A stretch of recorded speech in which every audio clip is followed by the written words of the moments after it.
कहानी का नाम दीवार, तस्वीर और बेइज्जती। एक शहर में एक आदमी रहता था, नाम था शंकर। शंकर बड़ा ही सीधा सादा और थोड़ा अनाड़ी किस्म का आदमी था।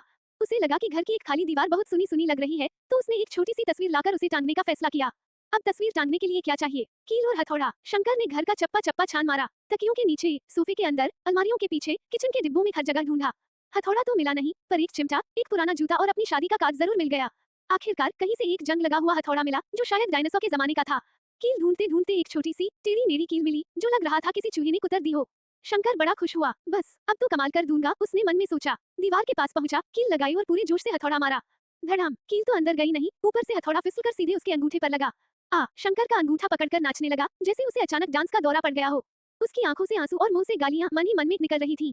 थोड़ी देर बाद दर्द कम हुआ तो उसने फिर कोशिश की। इस बार ध्यान से निशाना लगाया और धीरे से हथौड़ा मारा। चक। कील दीवार से टकराकर टेढ़ी हो गई। शंकर को गुस्सा आया, उसने सोचा ये दीवार मेरी परीक्षा ले रही है। पूरे गुस्से से उसने टेढ़ी कील पर फिर जोर से हथौड़ा मारा।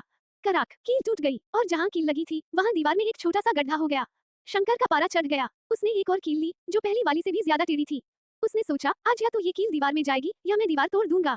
अंगूठे का दर्द भूला, दीवार से बदला लेने की ठानी और पूरी ताकत से हथौड़ा चलाया।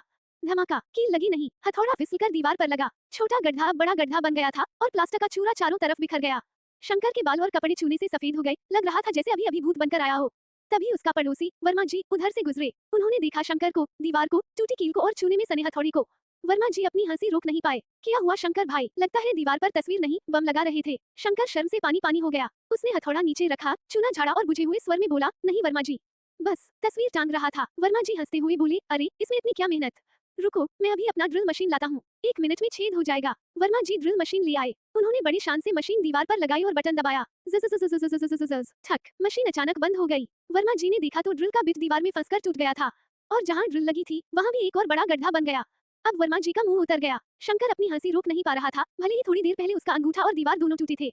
वर्मा जी ने खींचकर कहा, अरे यार, ये दीवार तो भूतिया है। चलो छोड़ो, तस्वीर रहने दो, दीवार पर पुट्टी करवा लेना। आखिर में तस्वीर दीवार पर टंगी नहीं, वो जमीन पर पड़ी रही। दीवार पर 3-4 गड्ढे हो गए। शंकर का अंगूठा सूज गया। वर्मा जी की ड्रिल मशीन टूट गई और दोनों धूल फांकते हुए दीवार को घूरते रहे, जैसे दीवार ने उनका मजाक उड़ाया हो। उस दिन के बाद शंकर ने कसम खाई कि वो अब सिर्फ चाय बनाएगा, घर का कोई DIY काम नहीं करेगा। कहानी से शिक्षा, कुछ काम प्रोफेशनल पर छोड़ देने चाहिए, खासकर जब मामला दीवार और हथौड़ी का हो।